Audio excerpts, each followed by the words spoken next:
School में जाकर के आप सिगरेट पीना सीखते हैं, वो सिर्फ एक लाल कपड़ा लपेटे भिखारी हैं। दोस्तों, आज हम बात करने वाले हैं एक बहुत ही इंपॉर्टेंट विषय पर, भारत में फैल रहे फेक बाबाओं के बारे में। कैसे इनका जाल देश में बढ़ता ही चला जा रहा है, जो ना सिर्फ धोखा देते हैं बल्कि अपने जाल के व्यापार से लोगों की जिंदगियां भी बर्बाद करते हैं। क्या ये लोग सच में स्पिरिचुअल गुरुज हैं या सिर्फ एक धोखा देने वाले? आइए इन सभी बातों पर गहराई से नजर डालते हैं। मैं इस वीडियो की शुरुआत में ही डिस्क्लेमर देना चाहता हूं, कृपया अंधभक्त इस वीडियो को आगे ना देखें, उनकी भावनाएं आहत हो सकती हैं, क्योंकि आज सबकी पोल खुलेगी। लोगों की भावनाओं से खिलवाड़। जब लोगों को मुश्किल वक्त का सामना होता है तो ये फेक बाबा उनकी कमजोरी का फायदा उठाते हैं। भारत में कई ऐसे फेक बाबा हैं जो अपने आप को स्पिरिचुअल गुरु के रूप में पेश करते हैं। ये लोग आम आदमी की भावनाओं का इस्तेमाल करते हैं। इनके पास ऐसे जैसे जादुई सॉल्यूशन होते हैं जो आम इंसान को आसान और तुरंत समाधान देने का वादा करते हैं, लेकिन असल में ये सिर्फ पैसा कमाने का एक तरीका है। वीडियो में आगे देखिए, आपको समझ में आ जाएगा। बाबाओं का ऑफलाइन जाल। आजकल गली मोहल्लों में ऐसे ऐसे बाबा घूम रहे हैं जिनको ठीक से गायत्री मंत्र भी नहीं आता। ओम भोर भव स्वाहा सत्यम दुर्गे महेश नेम भर्गो देवी सभी महेश दियो योना सुहा तो सब गरे बदे। ये तो छोड़ दो, इंसानियत क्या है उनको इसका भी एहसास नहीं है। शुरू में ऐसे बाबा आपको मिलेंगे या आपका दरवाजा खटखटाएंगे। बात की शुरुआत बहुत ही प्रेम और एनर्जी के साथ होगी। मैं फला बाबा हूँ और इधर से गुजर रहा था तो सोचा कि आपको आशीर्वाद दे दूं। आपके घर में फला फला प्रॉब्लम है, आया पैसा रुकता नहीं है, कोई काम शुरू करते हो तो कोई आफत आ जाती है। ये सब बोलने के बाद वो आपको कोई सॉल्यूशन के रूप में राख, भभूत, तावीज वगैरह देंगे और अपना आशीर्वाद देते हुए कुछ दक्षिणा मांगेंगे। जब आप इनको कुछ रुपए देते हैं, फिर यहीं से शुरू हो जाएगा इनका असली खेल। आपके दिए हुए रुपयों को ये भीख बता के आपसे ऐसी रकम मांगेंगे जो किसी के लिए भी तुरंत अरेंज करना मुश्किल है। फिर शुरू होता है इनका दूसरा रूप। ये आपको डराना, धमकाना, यहाँ तक कि आपका विनाश करने की भी धमकी दे करके कुछ ना कुछ रुपए ऐंठना चाहेंगे। ऐसे फेक बाबा अक्सर टीम में आते हैं। कई राह चलते बाबा भी ऐसा धंधा कर रहे हैं जिनको धर्म की कोई नॉलेज नहीं है, वो सिर्फ एक लाल कपड़ा लपेटे भिखारी हैं। क्योंकि ऐसे तो उनको भीख मांगने में भी शर्म आएगी, रंगीन कपड़ा पहन के वसूली भी हो जाएगी और कहीं पेट भर भोजन और सम्मान भी मिल जाएगा कि बाबा जी आए हैं। कई मीडिया रिपोर्ट्स और वीडियो में देखने को मिलता है कि कैसे इन बाबाओं ने धर्म को धंधा बना रखा है। अभी हाल ही में एक वीडियो में देखा जा सकता है कि एक बाबा पिंडदान करवा रहा था और जब घाट पर कुछ और लोग पिंडदान करवाने आते हैं तो उनको भी कस्टमर बनाने के लिए चलती हुई पूजा को छोड़ के उनको घेरने में लग जाता है। नमस्ते भाई साहब, आप लोग किधर कहाँ के हो? अरे मैं तुम्हारा पंडित जी हूँ। ऐसे कई बाबाओं ने लोगों को अपने जाल में फंसा के उनके पैसों के साथ उनके परिवार के मान सम्मान का भी भयानक खिलवाड़ किया है। कईयों को जीवन भर के लिए सिर्फ अफसोस करने लायक छोड़ दिया है। बाबाओं का ऑनलाइन जाल। गले में खुजली है? मुंह खोलो, लगाओ मैं पूछो कहाँ है खुजली? तुम्हारी माँ का दूध शाकाहारी था कि मांसाहारी? शुरुआत में इनकी अच्छी दुकान चली, बाद में इनकी दुकान थोड़ा सा कम हो गई। आजकल हर रोज कोई नया बाबा सोशल मीडिया पर अवतार ले रहा है। सोशल मीडिया पे इनकी एड्स देखिए, जहां ये भक्ति भाव से भरे हुए वीडियो शेयर करते हैं तो कोई कथा सुनाते हुए आंसू बहा रहा है। रूमाल में बाम लगा लेते विक्स, अब बाम जैसी आंखों में लगे झर झर आंसू, लोगों को लगने लगता साक्षात केवट जी कथा सुना रहे। ऐसा बताना नहीं चाहिए, अपनी अपनी ठीक है, लेकिन हम बता देते हैं। तो कोई पर्चे पर आपका नसीब लिख रहा है, कई तो आपको खुद मोहमाया से दूर भगा के लेटेस्ट आईफोन के दीवाने हुए पड़े हैं। एंजॉय करिए, एंजॉयमेंट को अपने ऊपर हावी मत होने दीजिए। कोई भी चीज ऐसी नहीं होनी चाहिए जो आपको परेशान कर दे। मुझे फोन्स का बहुत शौक है, पर ज्यादा कंफर्टेबल मैं एप्पल के साथ ही रही हूँ, पर मुझे हर नए मतलब जो नया निकलेगा मुझे चाहिए। अभी 15 वाला चल रहा हो तो मुझे एक की शौक बहुत ज्यादा है जो रेगुलरली जिसपे खर्चा होता है कि हर 1-1.5 साल में लेटेस्ट। हाँ, ऐसे लोग खुद को सेफ रखने के लिए खुद को कथावाचक कहते हैं। छोटे छोटे बच्चे भी इस लाइन में आ चुके हैं, जिनको स्कूल में पढ़ाई करना चाहिए वो लोगों को पढ़ा रहे हैं। तू आज भी स्कूल नहीं गया? आज भी स्कूल नहीं गया?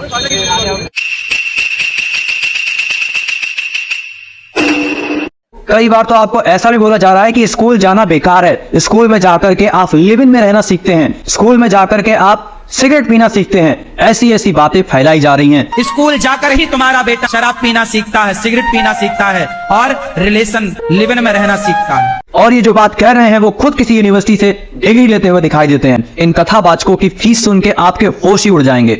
तो मुझे ये बताइए कि लाखों की फीस और सुविधाएं लेने वाले लोगों के मुंह से ही आपको कथा सुननी अच्छी लगती है क्या? क्या आप खुद से किताबों को पढ़ के या सुन के उनका सार अपने जीवन में नहीं उतार सकते? कई लोग समाज सेवा के नाम पर अपना धर्म का धंधा चला रहे हैं, लेकिन आप ये मत भूलिएगा कि अब तक जितने भी बाबा फ्रॉड या किसी क्राइम में इन्वॉल्व पाए गए हैं, वो सब भी बड़े बड़े आश्रम चलाते थे, जहां लाखों लोग खाना खाते थे, तमाम तरह की सेवाएं दी जाती थी। अक्सर झूठे और फेक बाबा अपने इमोशनल सपोर्ट के लिए ये सब किया करते हैं। एक बाबा ने कभी बिग बॉस को बड़ा उल्टा सीधा बोला था, आज उसी शो की ओपनिंग में शामिल होते पाए गए। गरीबों के लिए ये तो फुटपाथ पर सोने वालों के ऊपर गाड़ी और चढ़ा देते हैं। कल ही आई थी बिग बॉस की पूरी टीम, मैंने मना कर दिया। कितने पैसे रख रहे थे? करोड़ों की जो शेर होता है ना, वो कभी कुत्तों की दौड़ में सम्मिलित नहीं होता। नमस्ते डॉक्टर बाबू, कैसे हैं आप? ठीक है, अच्छे हैं, कृपा है राधा रानी की। आपका स्वागत है बिग बॉस के घर में। धन्यवाद। बाद में उनको ये कहते सुना गया कि वो वहां पर गीता देने गए थे। बाबा जी, गीता तो मिलके भी दी जा सकती थी, उसके लिए आपका ओपनिंग सेरेमनी का हिस्सा बन जाना कितना जरूरी था? क्या इससे बिग बॉस को बढ़ावा नहीं मिलेगा?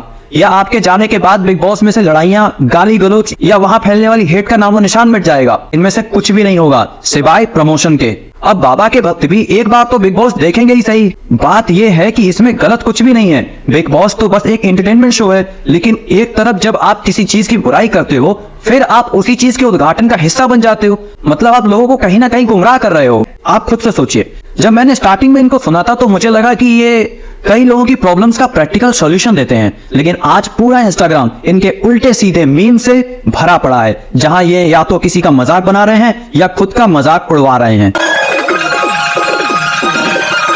हालांकि कुछ लोग इस दिशा में अच्छा काम भी कर रहे हैं, जो अंधविश्वास और तत्काल लाभ देने की बातें नहीं करते, सही रास्ते पे चलने की सलाह देते हैं। कोई आ रहा है तो राधा कृष्ण सजा के खड़े कर दिए गए, वो नाच रहे हैं। ऐसा कौन विश्व में पदाधिकारी पैदा हो गया जिसके स्वागत के लिए राधा कृष्ण नाचे?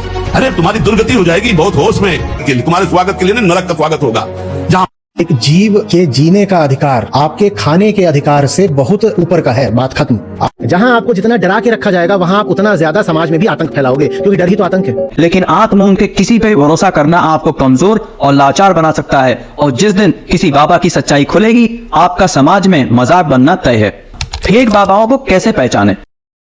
इन लोगों का अक्सर एक कॉमन पैटर्न होता है, ये लोग अपने आप को चमत्कारिक, दुखों को मिटाने वाला या कुछ अलग ही लेवल का स्पिरिचुअल लीडर बताते हैं। उनका एक सिग्नेचर स्टाइल होता है, जैसे कि चादर, माला, चिट्ठी, पत्री, धूल बबूत और पता नहीं क्या क्या, जिसमें पूरी दुनिया की शक्ति है। ऐसे बाबा आपके दिमाग से खेलते हैं, शुरू में आपका हमदर्द बनके, फिर आपको उसी दर्द से डराना शुरू कर देते हैं। ऐसे बाबा आपको विश्वास में लेने के लिए आपके बारे में कुछ कॉमन बातें बोलेंगे, जैसे आप मन के साफ हो, लेकिन आपका भरोसा वही तोड़ता है जिसको आप अपने दिल का हाल बता देते हो।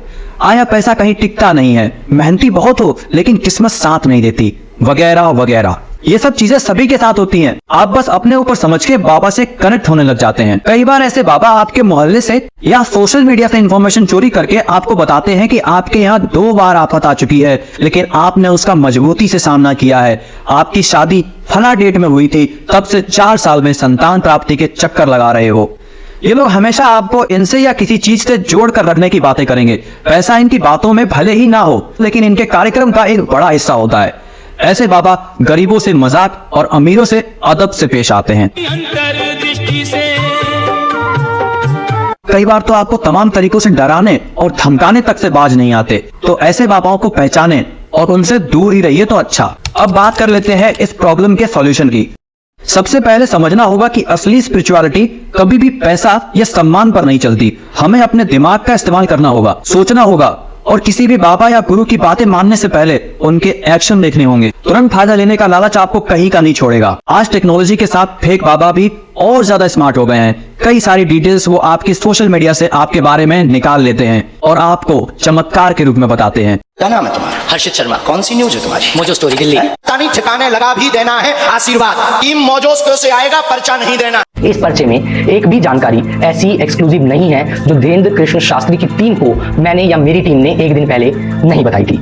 इनसे सावधान रहिए। अगर सच में इन फेक बाबाओं के पास कोई शक्ति है, तो देश में इतने सारे केस अनसॉल्व चल रहे हैं, इनकी शक्तियों का यूज इसमें किया जा सकता था।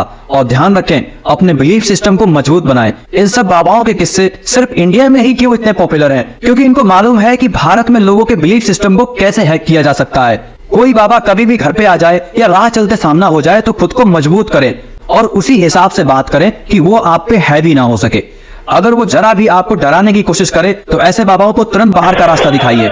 ध्यान रखने वाली बात यह है कि ऐसे बाबा आपके डर का ही बिजनेस करते हैं। अपने परिवार में भी सभी को जागरूक करें कि वो लोग भी ऐसे फर्जी बाबाओं से सावधान रहें। खास करके वो महिलाएं जो घर पर रहती हैं, गृहिणी हैं और कम पढ़ी लिखी हैं, उनका ज्यादातर टाइम घर पर बीतता है। कई बार ऐसा होता है कि हस्बैंड जॉब पे गया है और कोई बाबा घर में आकर के पाखंड सुना के अच्छा खासा पैसा परिवार के लोगों से निकाल ले जाता है। दुनिया में सबसे अच्छे गुरु आपके माता पिता हैं, जिन्होंने अपनी पूरी लाइफ देखी है। अपने इश्यूज पर एक बार आप अपने पिता से बात करके तो देखो। मैं शर्त लगा सकता हूँ कि आपको दुनिया की सबसे अच्छी सलाह मिलेगी। और अगर किसी चीज का सोल्यूशन फिर भी नहीं मिल रहा तो किताबें पढ़ो, रिसर्च करो, उस फील्ड के किसी सीनियर बंदे को अप्रोच करो। ऐसे इंटेलेक्चुअल लोगों को सुनो जिन्होंने जीवन को बहुत बारीकी से समझते हुए गुजारा है। कैसे आपको सोल्यूशन नहीं मिलेगा, मैं ये बात मान ही नहीं सकता। कंक्लूजन। तो दोस्तों, अगली बार जब आप किसी बाबा से मिलें तो थोड़ा सोच समझकर सतर्क रहकर मिलें।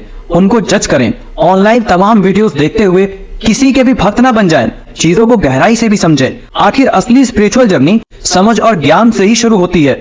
ध्यान रखें और अपने आसपास की दुनिया में फेक बाबाओं से सतर्क रहें। अपनी मेहनत, अच्छी सोच और प्रैक्टिकल नॉलेज के साथ अपने काम में आगे बढ़ें। किसी बाबा के शॉर्टकट के लालच में बिल्कुल ना पड़े। तो ये थी आज की वीडियो। आई होप आपको वीडियो पसंद आई हो। अपने लाइक कमेंट से जरूर बताइएगा। इसको ज्यादा से ज्यादा शेयर करिएगा ताकि सबको जानकारी मिल सके। चैनल को कर लीजिएगा सब्सक्राइब और बेल आइकन को दबाना मत भूलिएगा। मैं आपसे मिलता हूँ नेक्स्ट वीडियो में एक नए टॉपिक के साथ। अपना ख्याल रखिएगा।